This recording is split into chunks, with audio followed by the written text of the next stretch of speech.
दोस्तों, India speaks daily के अंतर्राष्ट्रीय न्यूज बुलेटिन में आपका स्वागत है। मैं हूं आपके साथ रति अग्निहोत्री। पेगासस विवाद किस प्रकार से एक अंतर्राष्ट्रीय साजिश है भारतीय प्रजातंत्र को खतरे में डालने के लिए, उसका अस्तित्व मिटाने के लिए, ये बात अब दिन ब दिन स्पष्ट होती जा रही है। संसद का मॉनसून सत्र जो कि 19 जुलाई को आरंभ हुआ, विपक्ष द्वारा पेगासस कांड को लेकर इसमें इतना अधिक हल्ला, इतना अधिक शोर शराबा हो रहा है कि कई दिन तो लोकसभा और राज्यसभा दोनों ही सदनों में कोई भी कामकाज नहीं चल पाया, किसी भी बिल पर डिस्कशन भी नहीं हो पाया, बल्कि विपक्ष की अभद्रता के चलते बार बार सदन को डिसॉल्व करना पड़ा। फिर आखिरकार सोमवार को जाकर लोकसभा में मुश्किल से 2 बिल पास हुए और वो भी सदन को बाध्य होकर बिना किसी डिस्कशन के इन बिल्स को पास करना था, क्योंकि लेजिस्लेटिव कार्य तो आरंभ करने ही थे और विपक्ष सिर्फ हंगामे में लिप्त था। उसे किसी भी प्रकार का कोई डिस्कशन करने में कोई दिलचस्पी नहीं थी। फिर सोमवार को ही राहुल गांधी कुछ तथाकथित किसानों के साथ संसद के बाहर ट्रैक्टर लेकर पहुंच गए नए कृषि कानूनों के खिलाफ प्रोटेस्ट करने के लिए।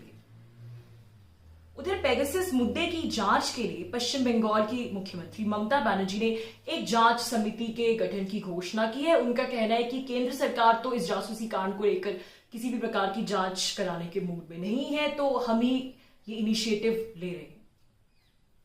तो इन सब चीजों को जोड़कर क्या पैटर्न बनता है? यही कि भारत के प्रजातंत्र को क्षति पहुंचाने के लिए ये सब एक अंतर्राष्ट्रीय खेल रचा जा रहा है। अब विपक्ष किसी ढंग के मुद्दे के माध्यम से तो भारत सरकार को अटैक कर नहीं पा रहा कि उसे कोई रेलेवेंट इशू मिले, इसीलिए वो अब जिसको कहते हैं बिलो द बेल्ट अटैक कर रहा है, यानी इस प्रकार के सनसनीखेज मुद्दे मैन्युफैक्चर करके संसद में अस्थिरता पैदा करने की कोशिश कर रहा है, जिससे संसद का कामकाज ठप पड़ जाए, कोई भी लेजिस्लेटिव बिजनेस ना हो पाए। और फिर विपक्ष और लेफ्ट लिबरल का यही सपना है कि अंतर्राष्ट्रीय मीडिया में इस प्रकार की खबरें फैले कि भारतीय प्रजातंत्र में बिल्कुल अराजकता फैल गई है और देश का प्रजातंत्र खतरे में है क्योंकि भारत में जासूसी कांड चल रहा है। विपक्ष का एक और सपना है कि शायद पेगासस कांड को लेकर आम लोगों को भी भड़काया जाए और वे भारत सरकार के खिलाफ सड़कों पर प्रोटेस्ट करने निकल पड़े। पेगासस विवाद के माध्यम से, किसान आंदोलन के माध्यम से, एंटी सीएए प्रोटेस्ट के माध्यम से ये लोग चाहते हैं कि देश में एक सिविल वॉर जैसा, गृह युद्ध जैसा माहौल बन जाए, जिसमें भारतीय संसद को डिसॉल्व कर दिया जाए। यही इनका सपना है। आप देखते हैं कि आए दिन किस प्रकार से काफी सारे देशों में सिविल वॉर चलते रहते हैं, बल्कि कई देश तो पेरिनियली सिविल वॉर की सिचुएशन में रहते हैं। और ऐसा इसीलिए होता है कि उनका जो कॉन्स्टिट्यूशन है, संविधान है, वो इतना स्ट्रांग नहीं है और इन देशों में ज्यादातर डिक्टेटर्स का, तानाशाहों का बोलबाला रहा है। लेकिन भारत में इस प्रकार की चीजें संभव नहीं है क्योंकि भारत का जो प्रजातांत्रिक ढांचा है वो बहुत मजबूत है। इसलिए किसी भी प्रजातांत्रिक रूप से चुनी गई सरकार को गिराना यहां बहुत मुश्किल है। तो इस प्रकार का अनैतिक विपक्ष है भारत का कि जब देश की जनता ने बाकायदा चुनाव में, जनरल इलेक्शंस में अपना मत स्पष्ट कर दिया कि वो फला पार्टी चाहते हैं कि कौन सी पार्टी शासन करे, कौन सी नहीं करे, तो विपक्ष में इतना सब्र भी नहीं है कि कोई ढंग के मुद्दे ढूंढकर अपनी इलेक्शन स्ट्रैटेजी बनाए, अगले चुनाव का इंतजार करे, अपनी रणनीति बनाए ताकि उसके चुनाव में ज्यादा वोट मिले। लेकिन चुनाव के माध्यम से तो ये विपक्ष जीतने से रहा, इसलिए देश में सिविल वॉर जैसा माहौल बनाकर पावर हथियाने की फिराक में है। लेकिन जैसा कि मैंने कहा कि भारत के कॉन्टेक्स्ट में बिल्कुल संभव नहीं है, क्योंकि एक तो हमारी जो सरकार है वो बेहद परिपक्व और बेहद ठोस सरकार है। दूसरा, भारत की पार्लियामेंट्री डेमोक्रेसी का संवैधानिक खांचा कुछ इस प्रकार का है कि किसी भी प्रजातांत्रिक रूप से चुनी गई सरकार को हटाना बहुत मुश्किल है, उसकी समय सीमा 5 साल की समय सीमा पूरी होने से पहले। विपक्ष और लेफ्ट लिबरल के एंटी सीएए प्रोटेस्ट और किसान आंदोलन के हथकंडे तो फेल हो गए, तो अब एक नया हथकंडा सामने है, पेगासस कांड।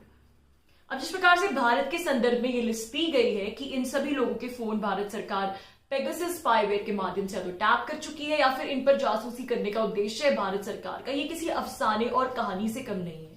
अगर आप पूरे नैरेटिव को देखेंगे तो ऐसा लगेगा कि मान लीजिए किसी ने पूरी एक स्क्रिप्ट लिखी है बाकायदा, उस स्क्रिप्ट में कैरेक्टर्स गढ़े गए हैं और उन कैरेक्टर्स की पूरी बैक स्टोरीज बनाई गई है कि इसको क्यों टारगेट किया जा रहा है, उसको क्यों टारगेट किया जा रहा है।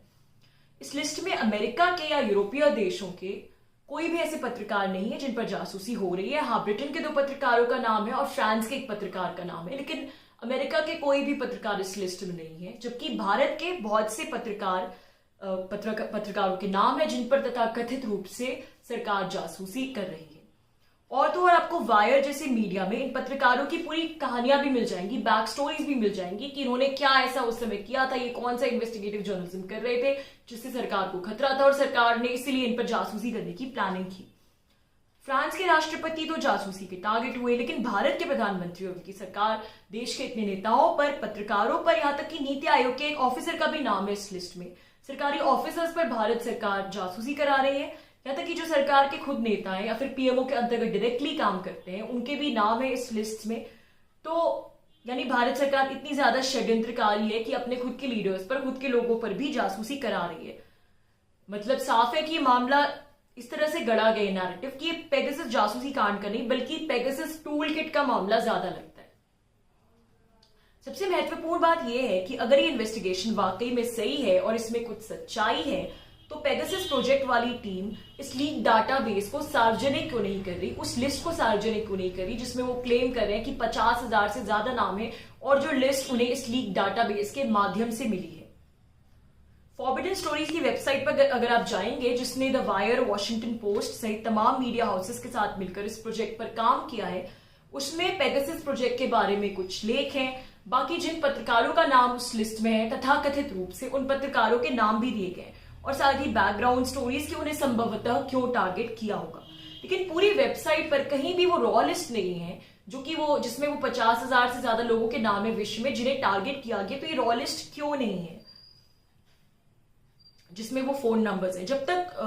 तब तक कोई इस रिसर्च पर कैसे भरोसा कर सकता है जब तक किसी को कोई डायरेक्ट एविडेंस नहीं मिलती, प्राइमरी एविडेंस लोग नहीं दिखते, वो रॉ लिस्ट नहीं मिलती या फिर कोई और ऐसी एविडेंस नहीं मिलती कि उन्हें किस प्रकार से ये रिसर्च की, तो कोई कैसे और क्यों भरोसा करेगा? ऐसे में तो मैं कुछ भी अपने मन से लिख सकती हूँ, तथ्यों को मैनिपुलेट कर सकती हूँ। पेगासस प्रोजेक्ट से जुड़े जितने भी नाम भारत के संदर्भ में द वायर धड़ल्ले से प्रकाशित कर रहा है, इन नामों से जुड़े नंबर्स इस लिस्ट में है, इसका भी भला क्या एविडेंस है?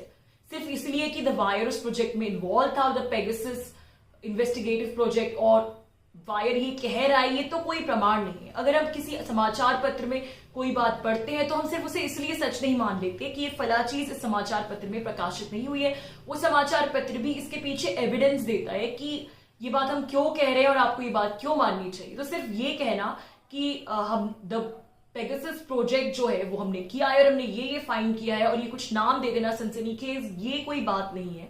अगर पेगासस प्रोजेक्ट हुआ है तो उसकी क्या रिसर्च मेथोडोलॉजी है और किस बेसिस पर ये नाम है, और जो लिस्ट है, जो 50,000 से भी ज्यादा लोगों की लिस्ट क्लेम कर रहा है, तो वो लिस्ट क्यों नहीं दिखा रहा द पेगासस प्रोजेक्ट?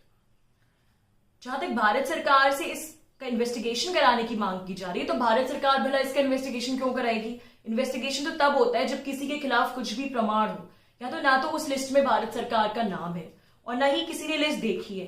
सिर्फ इसीलिए कि विपक्ष आरोप लगा रहा है, सरकार क्यों इन्वेस्टिगेशन कराएगी? उल्टा सरकार को तो पेगासस प्रोजेक्ट की टीम से सबूत मांगने चाहिए कि किस आधार पर आप ये सब बातें कह रहे हैं, हमें वो रॉ लिस्ट दिखाइए। भारत सरकार को सीधे वो रॉ लिस्ट मांगनी चाहिए और नहीं तो उनके खिलाफ कार्रवाई होनी चाहिए, इन सभी मीडिया आउटलेट्स के खिलाफ जो कि पेगासस प्रोजेक्ट में इन्वॉल्व है। डिफेमेशन सूट फाइल करना चाहिए भारत सरकार को इनके खिलाफ। अभी कुछ दिन से अंतर्राष्ट्रीय मीडिया इसी प्रकार की खबरों से पटा पड़ा है कि भारत में विपक्ष ने जो पेगासस कांड को लेकर भारत सरकार पर आरोप लगाए, उसे भारतीय संसद का सारा कामकाज ठप है।